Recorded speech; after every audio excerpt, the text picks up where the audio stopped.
Hey guys, what's up? Welcome back to the FordTechMakuloco channel. So today we're going to show you how to change your spark plugs on your 2018 through 2020 Ford 5.0 liter Coyote engine found in the Ford F-150. Now this process is very simple, but there's a few key items I want to go over, give you torque specs, the latest part numbers, stuff like that, and just give you a general overview of the entire process. It's probably one of the easiest spark plug changes you'll ever have to do. Let's go over to the bench and I'll show you all the tools and parts you need to get this job completed. Alright, so these are the basic parts and tools that we're going to need to get this job done. So the latest parts as of January 1st, 2025, we're going to need one spark plug wire right here. That's WR6155. And we're going to need 8 spark plugs. And the latest number from Motorcraft is SP-589. So the plugs, what you want to do is you want to take the plugs out of the box. Okay, they come in a box like this. They're pre-gapped from the factory, so you shouldn't need to put a gapper tool on them. You're going to take them out, and you pull them out of here, you'll notice they have a sleeve on them. That's because they are pre-gapped. So because of that, they want to protect that gap while it's in the box, and that's why a sleeve is on there. So you pull the sleeve off of there. Just do a quick visual, make sure the plug that you're putting in didn't get damaged in transport, was manufactured right. And then I like to give them a little tap on my palm just to make sure the porcelain in here has not cracked. Once you do that, I put a light coat of anti-seize, a few threads up, and that'll just help lubricate it. Now, you don't necessarily need anti-seize. The newer plugs have a plating on them that do not require it. Trust me, you still want to put a light coat on there. Once you do that, everything passes, you go on to the next one, the next one, and the next one. Lay them out. Now, as far as the gap goes, I will put the gap spec in the description down below, along with all these different parts and tools and everything you need for the job.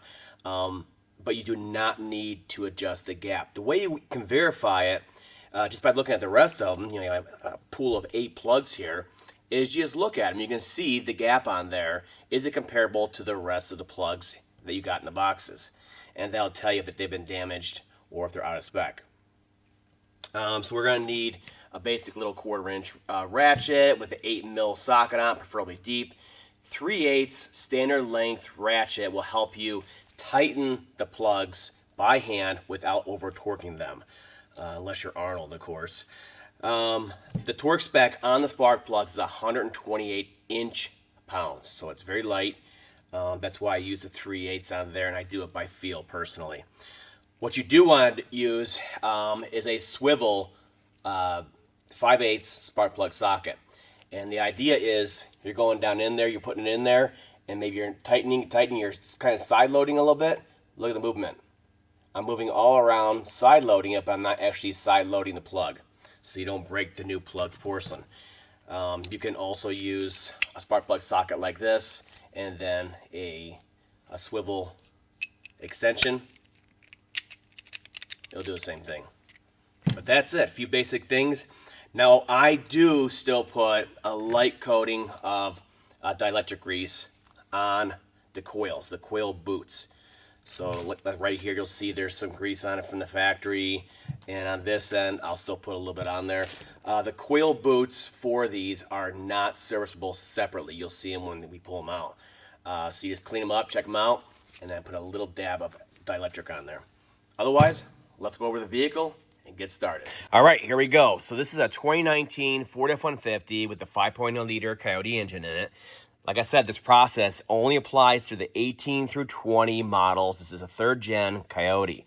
After that, they changed again to the 4th gen, and before that, they were totally different for 1st and 2nd gen. So just take a look at it around here. You see it's all pretty open in here. It's all open on this side. All the coils are the same except number 3, which it is a satellite style coil off to the side there, and then has a plug wire that goes down into the cylinder because the high pressure pump is right here in the way. So they had to do that for number 3 on this side. But on this side, on bank 2, it's all coils going all the way back. So it's nice and open on there. So you want to work on a cool to warm engine. Not hot, never hot. because you can strip the spark plug threads out of the head on there. You can. I never have seen that, but they warn against it for sure. Now this air intake on here can stay on. You can easily work on this side, and then you can easily reach over on this side, no problem. I'm going to get mine out of the way because other items are apart on the front end here for the classic T connector on here. So we're going to get that out of the way. And once it is out of the way, it's kind of nice because you can put a rags over the air filter and use this to hold your tools. So yeah, let's go ahead and get started. All right, here we go. So this is bank 1, which is the passenger side. We're just gonna go from front to rear, 1, 2, 3, 4 cylinders, and then I'll bring you over and we'll do bank 2 together. So we're just gonna go through it live in real time here, and it may get boring, may get repetitive, but this is the process. So we're gonna pull the VCT solenoid connector on here. Just pull up in the lock, a little white tang, looks just like this one. Slide them out. That's the lock, and that's that. Much easier than the other generations. I love this new style connector. So we're just gonna go ahead and disconnect all these ignition coils. Let's kind of get them out of the way. You don't need to disconnect number 3, because that's that satellite coil. This one right here. So we need to get the foam off of here. There's this little white clip back here. Clips it onto the fuel line. You just kind of pull up on it. Looks like that. Little clip. Off to the side for now. All right, so it's more exposed now. So here's all our coils. We have cylinder 1, cylinder 2. This is our satellite coil, which we don't need to touch. That has that wire and boot. And then number 4 is back here. They all look the same. So we're all disconnected. We can start pulling the 8mm bolts. I'll bring it a little bit closer there. So I'll go ahead and start getting those off.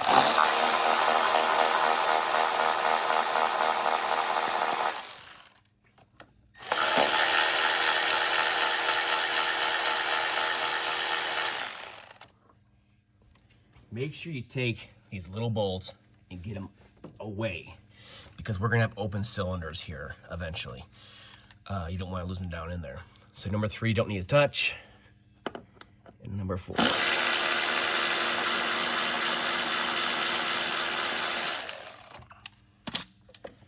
Sucker's trying to jump on me. All right, they're all the way. So I'll go ahead and I'll pull the boot off of this. Old school boots. Boot and wire off number 3. And then these coils might stick a little bit. Just maybe twist them a little bit and pull up. Gotta stick a lot. Ooh. All right, so here is a complete coil and boot assembly. So these boots are not replaceable. So we'll clean them, we'll inspect them, we'll look down in there, and we'll apply a light dab of dielectric grease at the end of them. Now these coils, they're all the same, of course, except for number 3. So if you mix them up or whatever, it doesn't matter. Just make sure you get them out of here without damaging them or anything around them. Sometimes you use little prying tools. Just make sure you're not prying at items like the fuel line and stuff like that. It'd be crazy. So some of these are a little more buried, but again, that twisting motion, maybe 2 hands, you should be able to get them up and out of there. All right, I'll jump back to number 4. That twisting action really helps break the bond with the spark plug. Oh, there we go. Off to the side. All right, and then the last one right here, you guys should be able to see it, number 3, is our wire. And we're changing it, so I just grab it and yank the whole thing. This obviously just comes up and out. It's a boot and a wire, old school. We toss it.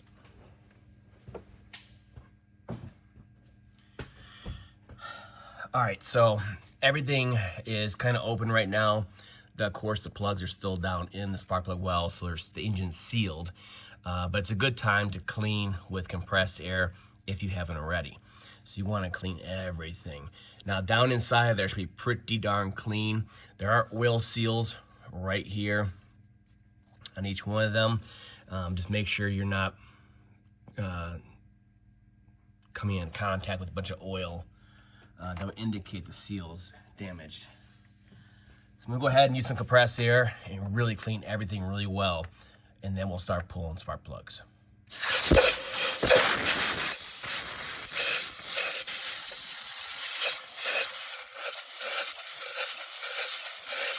All right, everything's clean, so we'll go ahead, take our spark plug socket, 5/8, get it down in there, make sure it contacts, and then I will break it loose, break torque on it.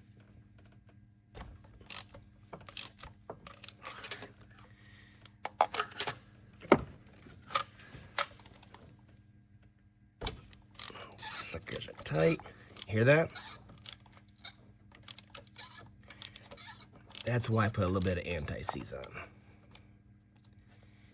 A lot of people argue about that. Manufacturer of the plug says no. And you know why they say no? Because they don't want fools putting big gobs of anti-seize in their plugs, fouling the plugs out, and then having a warranty claim or someone bad-mouthing them or whatever else. And they don't understand why that new plug was giving them fits. That's why I did it. So you follow my videos, you put a very small amount on there, be responsible, you'll never have a problem. And they'll come out much nicer than these do. So these are dry, again, from the factory. But you hear that screeching, that creaking. It's obviously dry, very dry. Okay. Broke torque on all of them. After that, I'll zing them out with a 3/8 ratchet. Now, one thing I can tell you is the safest way to do this is one at a time. We'll pull one plug out, we'll install it, we'll torque it, and then we'll go on to the next one, and the next one, and the next one. Me personally, a lot of experience, I'll just go through, pull them all out, and put them all back in.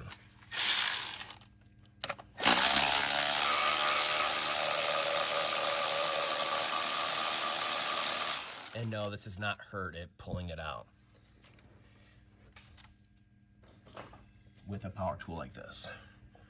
Go ahead. There it is. So when you pull your plug out, you want to look. So this one, yeah, here, I'll get you in, I'll get you focused. There you go. So you can see the gap on here is starting to get big. It's a pretty good sized gap. You can see how it's coming to a point. That ground electric coming to more of a point as it's wearing. Yeah, like I said, 80 to 100,000 miles. This has around 88,000, I think, on it. Is when the gap starts growing and you want to start thinking about it. So this coloring right here, you see it's coloring, very light ash on there, light tan, like that. You see that? Nothing built up in the center electrode. That's exactly what you want to see. That's a good plug. So there's nothing else going on in the engine that would concern me based on the reading from that plug. Okay, now, this is controversial, but I do it, and I've been doing it for 20 some odd years. Once the plug is out, what I will do is I will clean the threads and anything that may have possibly falling down into the spark plug well and cylinder, and I'll blow it out with it open like this. The idea is to stick it all the way in there, pass the threads down into the cylinder a little bit, and then blow. So everything comes out. We're not pushing anything in. And that's the way I do it. A lot of guys say, stop what you're doing, put a new plug in, don't blow any more air while it's open.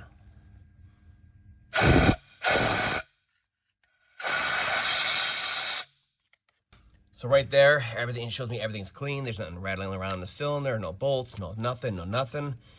And I will start putting the new one in. So we're gonna put the new one in. It's best to have a spark plug socket that has a retainer, magnetic, rubber, whatever, so that we can not drop it. Mine's starting to get worn out. And then this is the most important part right here. Thread it in by hand. If not all the way, at least part of the way. Very, very, very important. And then you can finish tightening my hand. Okay, feels good, feels good, feels good.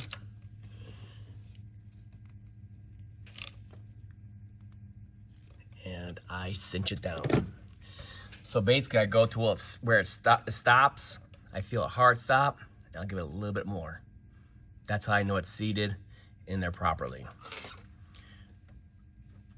Of course, to be safe, if you don't have a feel, you want to use a torque wrench. So that one's done. We're just gonna keep on going.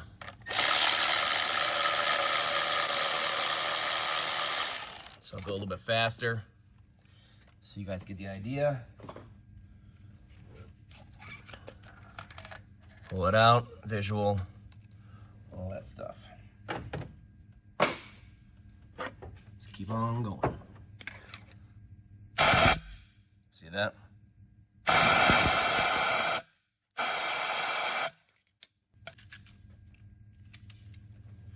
Good old Milwaukee sockets I bought, spark plug sockets. They hold the plug really well. I just wish they came with an extension attached already. That goes in by hand.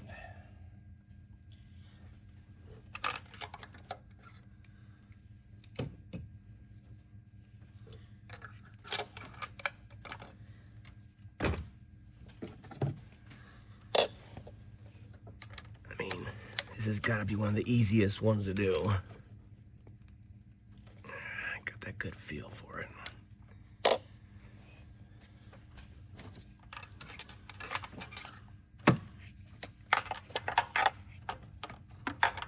And number 3 is the one that had that weird plug wire setup, but otherwise it's just the same.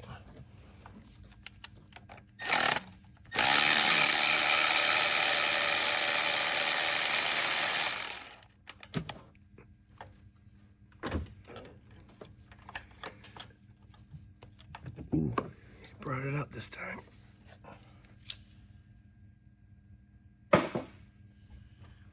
That one's quite worn. Nothing.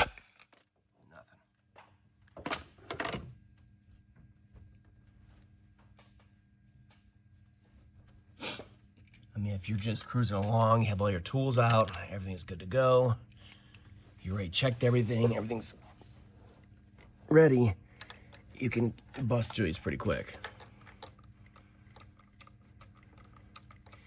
Again, threading by hand like this, I can't stress it enough. It's the most important part of the job. Get a feel for the threads, you can make sure it's going in right. So many things.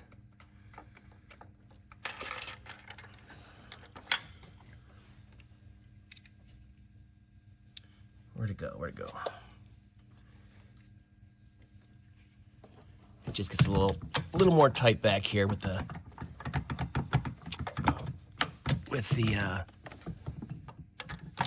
heater hoses and all that other stuff.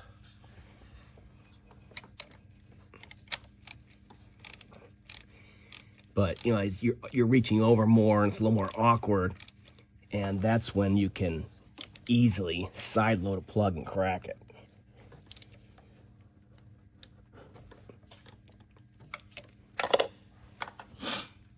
Which is why it's nice to have these spark plug sockets with the extensions built in there. Wobble protects you from doing that.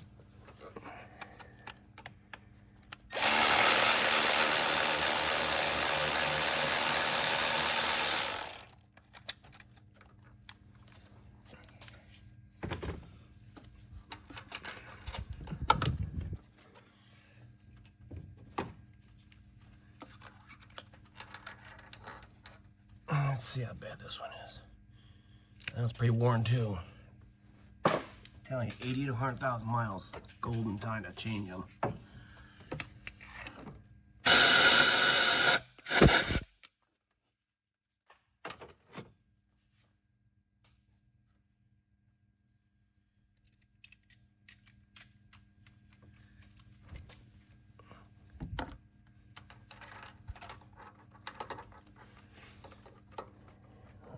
Way back there now.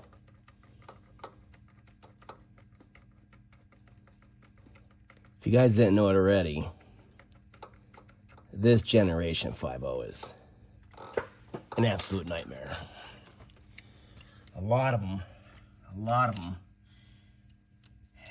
had a lot of problems. A lot of problems with cylinder liners and oil consumptions and noises. All-out failures, burning oil like crazy.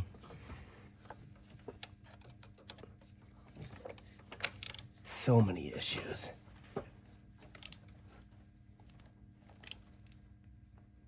Okay. It feels good. So we just went through all of them. They're all in there. So before I put the coils back on, I'll do another air wand, and then we'll start bolting down coils, put that boot in there, that plug wire, and then we'll do the connectors, and this side will be 100%.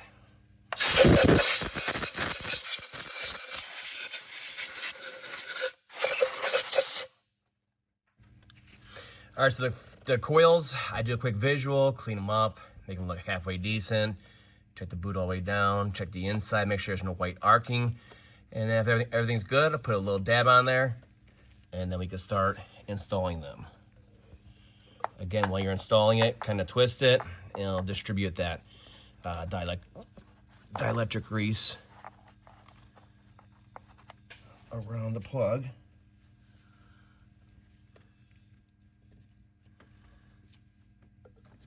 This process is pretty darn simple. Spin it. Line it up with the bolt hole. Go. Get number 4 in back here.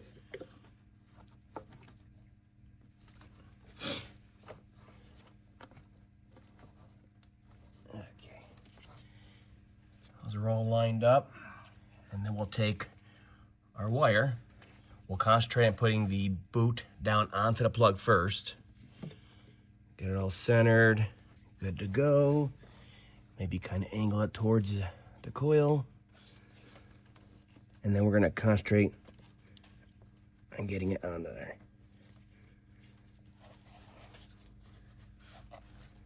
And it has a little retainer in there.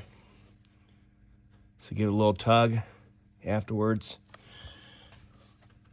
Just one slowly down in there. Put this side on to the coil. Has that same kind of sound in the retainer. Everything looks good. All right.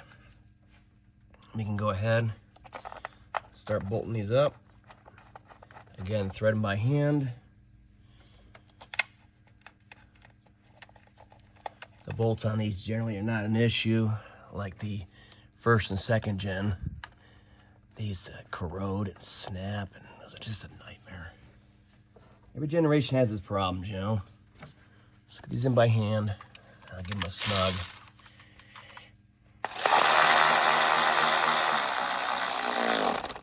The actual torque spec on these is like 68 plus 100 something degrees or something like that. It's just ridiculous for their torque to angle bolts.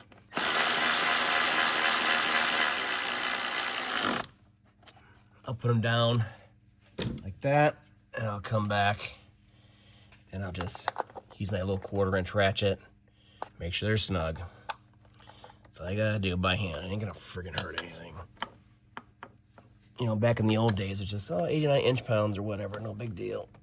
Now everything's torque to angle, everything, even coil bolts, crazy.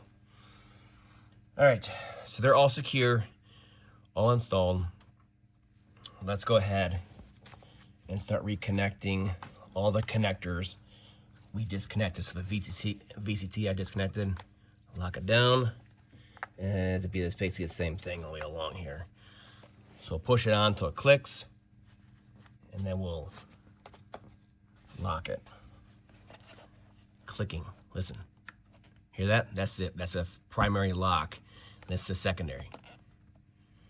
Okay, we didn't touch number 3 connector, so we're good there.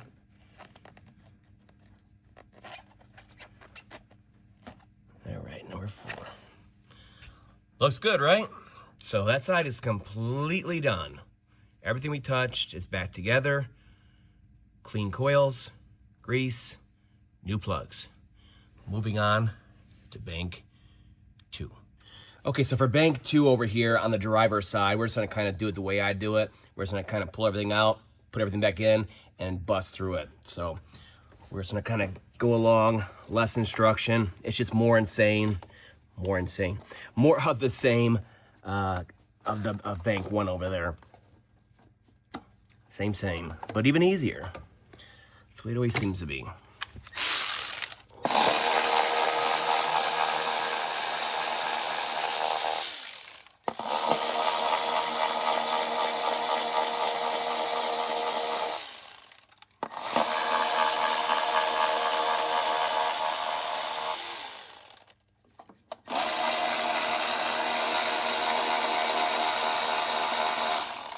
There's nothing really special about this side. Again, make sure your bolts are gone away. Since we are opening cylinders, a little twist. Not so bad.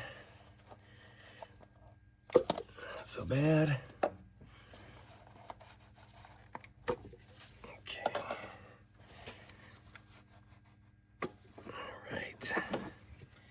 Everything's apart. Do a little more cleaning with the air wand.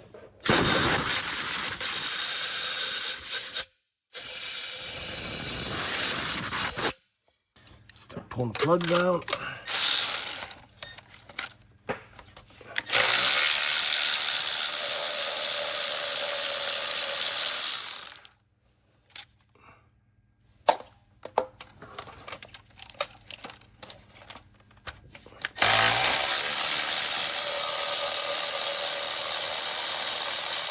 Suckers are in there a little tight, huh? It's a little crusty. See this one right here? It's a little crusty. It's like water or whatever getting down in there. I've noticed that on number 6 here on multiple vehicles.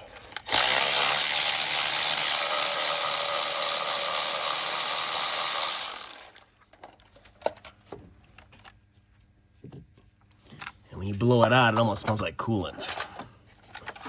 Never seen a problem otherwise, though.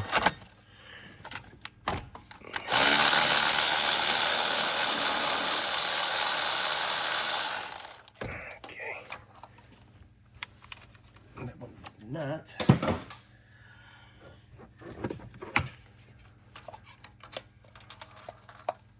Okay. Crusty, crusty. All right, do a final cleaning.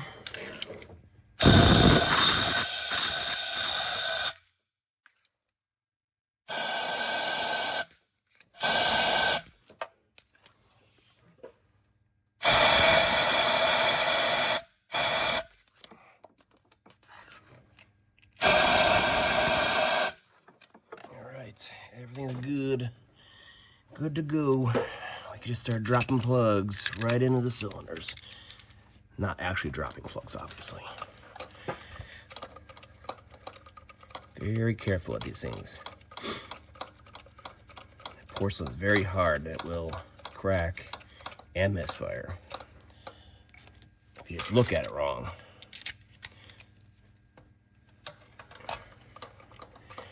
So you get cylinders like this one that's normally crusty, and you're gonna sit there and rely on that plating. A little dab of anti-seize on there is not going to hurt. So I'm racing through these like this. I'll just kind of get them all done at once. Remove them all, blow them out. Plugs inserted by hand. flux, torque by hand, all at once. Same job, all 4 cylinders on this side. I tell you, threading them in is the most important part, I'm telling you. By hand. That good feel. That good feel. And again, so I don't forget which ones are tightened or not, I'll go from front to rear. And you don't leave this cylinder until it's done. Oh, look at that, it's done. And yes, I'm tightening these by hand, just because I have a feel for it. I know my strength, kind of get that calibrate arm over the years. You know what's what with your different tools that you use every freaking day.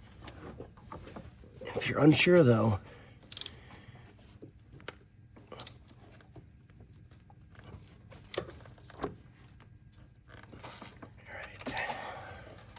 if you're unsure, get a torque wrench. So all these are good, all the way back now. So I'm gonna go ahead and clean all the coils next. Here we go, nice and clean. Same thing, dielectric grease.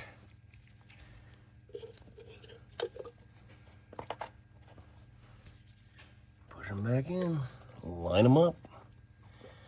Not that hard.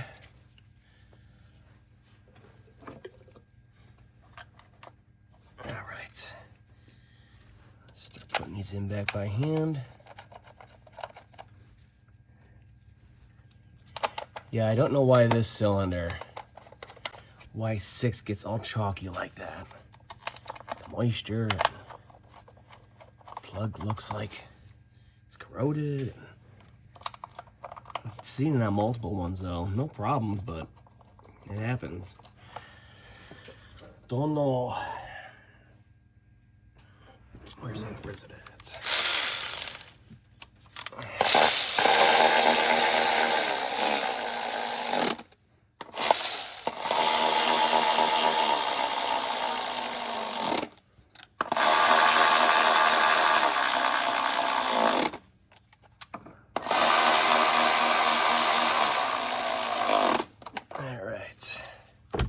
Again, I'll go over these real quick. Sometimes power tools can be misleading. Battery levels, etc. Yeah, they're all good. I'll just make sure he's all click and then double click. Secondary locks. Nice and new. Okay, good. There it is. Bank 2 is done. All right, so once everything's back together, take a good look at it, double, triple check your work, make sure everything you may have taken off to gain access is back on, and then you're safe to go ahead and start the vehicle up. Start it up, take a listen, take a feel, check it out. Start it up, let it idle, make sure it sounds good. Put your hand on it. Should be nice and smooth. Everything seems good to go. You can go for a test drive, check it out, and you're good for another 80 to 100,000 miles. That's all for now. See you guys next time.